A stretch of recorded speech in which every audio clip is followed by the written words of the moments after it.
so bright. I don't wanna lose that somebody.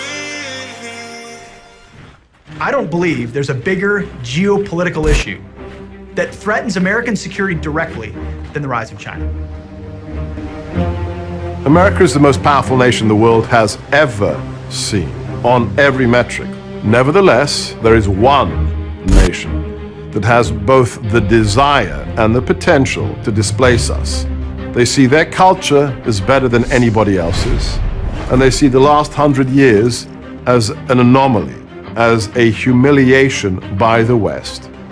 What we have today is a modern-day economic superpower. The Chinese today are becoming more communist. They're becoming more oppressive at home. They're becoming more expansionist internationally. China's goal is to diminish the United States at all costs because China's rise and ultimately China's world domination is to make sure that the United States is defeated. And they're doing everything in their power by using information means as well as supporting America's enemies, stealing America's technology. The amounts that have been stolen by the Chinese have just been extraordinary, in the trillions of dollars of valuable U.S. technology. And they're using that technology to build up their military as well as their diplomatic, economic, and intelligence infrastructures. Once you work in the White House, once you have access to the intelligence that the most powerful intelligence community in the world can provide, you tend to see things differently. I came to realize that the only truly strategic long-term threat that America faces is in fact from China. China has a plan to displace us by the 100th anniversary of the Chinese Communist Revolution in 2049. 2049 is 100th anniversary of Chinese People's Republic of China. In the 2021, they want territory integrity, which means they want Taiwan, they want South China Sea. And then in 2049, they want to overtake United States. The flashpoints between the United States and China are clearly in the Pacific. The South China Sea, which sees $5 trillion in trade annually, has been militarized and literally taken over by the Chinese in a covert operation to build small islets throughout the sea and begin militarizing them with missiles. Any of these three flashpoints could erupt into a regional conflict unless the United States takes major action to push back against this Chinese hegemonism. Mr. Xi, for years, he was a very cautious guy. He understood how to climb up in China. To climb up in the communist ladder, you have to be harmless. People are not afraid of you. You're not in anybody's way. But when he got to power, now he's showing his true color.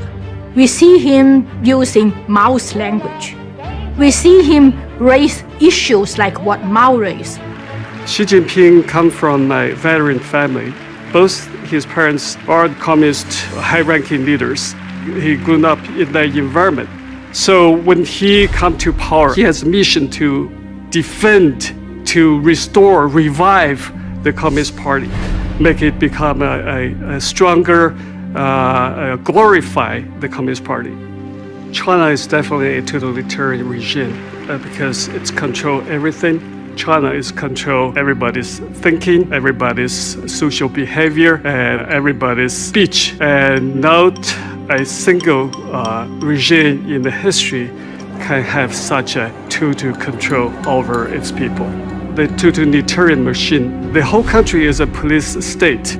They have developed a strategy, the One Belt, One Road strategy, and they've developed a doctrine called unrestricted warfare to undermine us in indirect ways, specifically economic warfare and political warfare and the development of military technologies that leapfrog over conventional military technology development. It's actually a stalking horse for the Chinese ideology of Chinese communism, socialism with Chinese characteristics. They're building up countries around the world, and with that comes the Chinese economic model as well as the Chinese authoritarian and communist system. And the United States, again, is at a loss to try and counter this. China basically has no oil, and therefore they're heavily dependent on Middle Eastern oil, so they're looking for ways to control the oil coming out of the Persian Gulf and the Middle East and make sure that they can secure that. I think President Trump perhaps is one of the smartest presidents we have. And his engagement with China, I think as a businessman, first he understands personal relationship. He made President Xi said one thing is that the United States of America have 1,000 reasons to be friendly to each other, have 0 reason not to be friendly. Actually, we have plenty of reason to be not friendly. But President Trump established a personal relationship. In the Chinese politics, if you have a personal relationship, you can always, have some leeway. On the other hand, if you don't stand firm for your national interests, they despise you. So actually, President Trump won a lot of respect from the Chinese leaders and Chinese people. We've lost 70,000 factories since China joined the World Trade Organization, and you've seen that, you've heard about it. 70,000. The World Trade Organization, another one of our disasters. But this election, the American people voted to end the theft of American prosperity. They voted to bring back their jobs and to bring back their dreams into our country.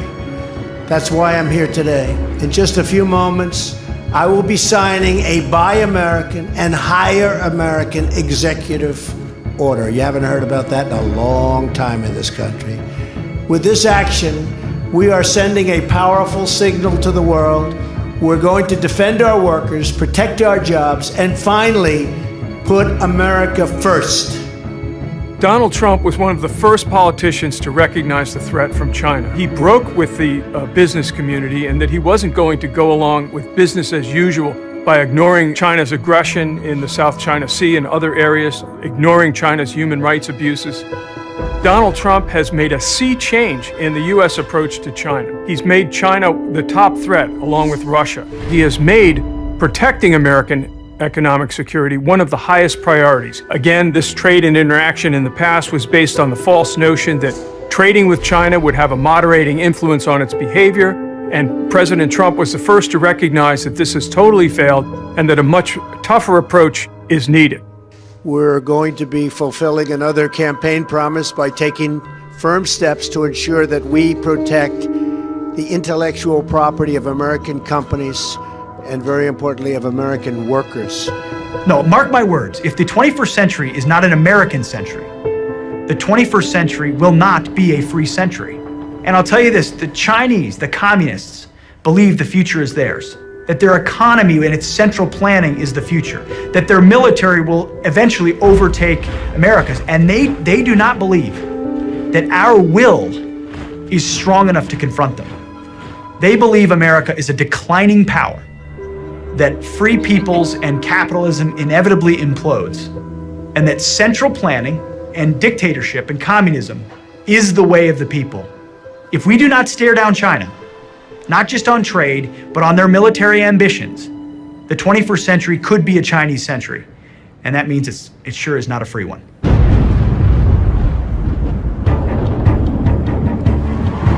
The deplorables know that they've been doing the heavy lifting for a long time.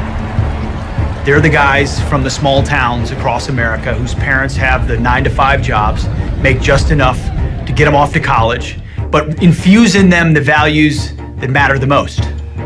Love your country, be willing to fight for things greater than yourself, earn a paycheck because there's dignity in work, and raise a family that perpetuates that into the next generation that loves America. So the deplorables said, the way I give to my country is to give the way the previous generation did. In November, we have so much actually at stake, so much to lose. The Democrats, they actually are saying, vote for us and we will raise your taxes. What can you do but raise taxes? You're used to hearing the Democrats say, vote for us, we'll give you free stuff here and free stuff there. Our small business owners right now, their optimism is sky high because they believe that these are the tax cuts that they're going to be facing in the future. But I'll tell you now that we're hearing a little bit of concern now because they're asking the question, what happens if they go away? You raised the issue of taxes. Trump raised that issue. Let's talk about it. What's too high for the top personal rate? It's not about a number. That's what negotiations are all about. What rate? Yes, we are going to end these. We'll come up with that rate, but it'll be a damn lot higher than it is right now. This is Armageddon. Is 50% obviously too high? Look, there was a time in a very prosperous America where the top marginal rate was well above 50%. Previously, you'd been asked if a 90% marginal rate is certainly too high, and you said no. So how high are you willing to go? Not one Democrat voted to cut taxes. Not one. And just as I promised the American people from this podium 11 months ago, we enacted the biggest tax cuts and reforms in American history. The November 2018 elections are absolutely critical to see this president's agenda continue to move forward. Tell me what the Democrats are running on. What's their platform relative to the black community? Just think about the impact of voting Democrat and having several prominent black liberals chairing major committees. If you don't think elections matter, all I say is when you wake up this morning, think of Chairman Maxine Waters chairing the Financial Services Committee. That should scare you to vote Republican right there. I don't think there's been a midterm election this important in my lifetime because the Democrats want to take us back to taxes and to the regulatory state and largely the politicization of everything, okay?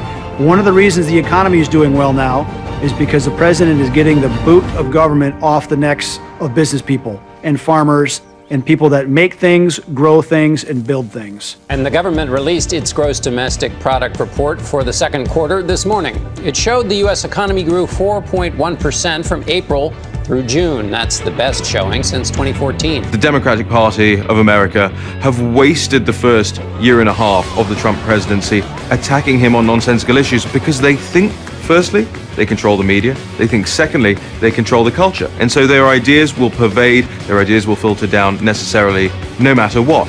They don't rule the roost. They have no answers. So they resorted to racist and xenophobe and all these other things. The Democrats have nothing to run on in November. What platform do they have? Are they going to vote on let's bring ISIS back? Let's get rid of the 5 million job bonuses that have been created by the tax reform. Shall we not build the wall? They can't run on this. The 2016 election was a peaceful political revolution, and it was historic. I have a whole list of accomplishments that the group behind me have done in terms of this administration and this Congress, but you've heard it before. We are making America great again. But 2018 is even more important than the election of the president. The whole Make America Great Again agenda relies upon 7 more years of this administration being able to bring us back to where we should be. So yes, without a doubt, this election cycle is about the highest stakes possible for our nation. There is a lot at stake in November for the American public, and it really comes down to one question, which is who do you actually best believes deserves to make the choice for you? Do you make the choice for yourself, or do you allow the government to actually make the choice for you? 2018 is another election about Donald Trump. What they want to do is shut up the deplorables. They want to shut you up because you know what? They're scared of him. They are scared of what he's done. They're scared of the economy that he's created. It scares them that our allies in the world love us and trust us more than ever because they were supposed to hate this president, according to the elite media. They are terrified of President Trump because they're terrified of you and your values. There's a new Gallup poll that shows President Trump's rating are on the rise, and 90% in fact of his party supports the president. That's the second highest rating in modern history for the GOP. What is glaringly obvious is that the left and the opposition party in the media, they do not have any answers against the Make America Great Again agenda. They don't have any policy solutions. They know that Trump is on the rise out there in the polls because he's doing what he was elected to do. He's delivering jobs, he's securing the border, even his foreign policy, probably the greatest foreign policy we've seen in decades. 2018, therefore, represents a vote for Donald Trump or a vote for impeachment of Donald Trump, because they cannot defeat this agenda at the ballot box. Impeach 45! Impeach 45! If the Democrats win the midterms, they are going to go after Donald Trump for impeachment. The only thing they can run on is hatred and the impeachment of the president. It is a foregone conclusion that if they lose the House and the Senate, impeachment proceedings will begin almost instantly. We have some real big issues that we're going to be losing on. One is infrastructure, which was another big campaign promise. Building the wall is going to be imperiled. And depending on what happens in the Senate, the whole judicial nomination could come to a complete and grinding stop. We're going to have some Supreme Court vacancies that are going to determine the future of this country for the next 50 to 60 years. Those are critical nominations, and they need to get confirmed by the Senate when they're made. And if we lose, if the Democrats take the Senate as well, we're going to lose all those judicial nominations. And that's why we must do everything in our power to block this appointment. Let's take a page out of Mitch McConnell's book and not have a vote on this until the midterm elections. If they take the House, we will have a divided, impotent government where nothing gets accomplished. It will be ugly and horrible, even beyond the ludicrous and dishonest impeachment hearings, which manifestly corrupt Democrats will be conducting in the full light of day, with everyone knowing that it's purely a partisan exercise. I don't respect this president. I don't trust this president. He's not working in the best interest of the American people. His motives and his actions are contemptible, and I will fight every day until he is impeached. We have to keep the House, because if you listen to Maxine Waters, she goes around saying, we will impeach him. We will impeach him. Then people said, but he hasn't done anything wrong. It's time for his agenda to be enacted fully. And we need the midterm elections to stay with the Republicans for that agenda to continue. Otherwise, you're going back to more regulation, more taxes, and more state control from an Obama-Clinton approach to government. Going out in 2018 is like going out in 2016 or going out in 2020. This is a referendum as to whether or not the forgotten man will be remembered and whether or not the deplorables will still be heard. And whether or not we live in a system where a duly elected president is allowed to do his job. The president is unstoppable. What he did when he ran for president wasn't done for money and wasn't done for fame.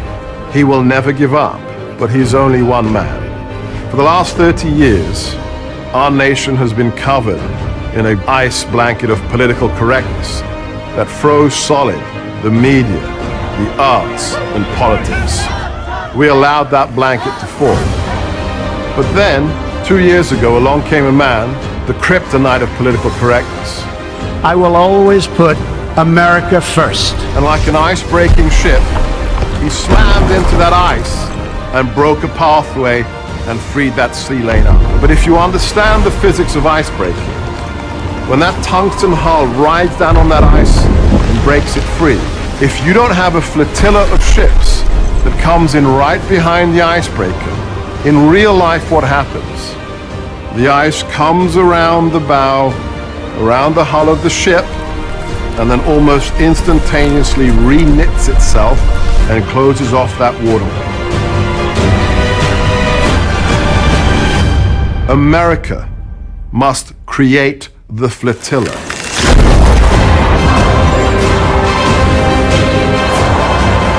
Every single person who is proud of what has been achieved must come to be part of that flotilla and to be what the military calls a force multiplier for the president. The stakes of the next election are even bigger than the one that changed the face of the nation.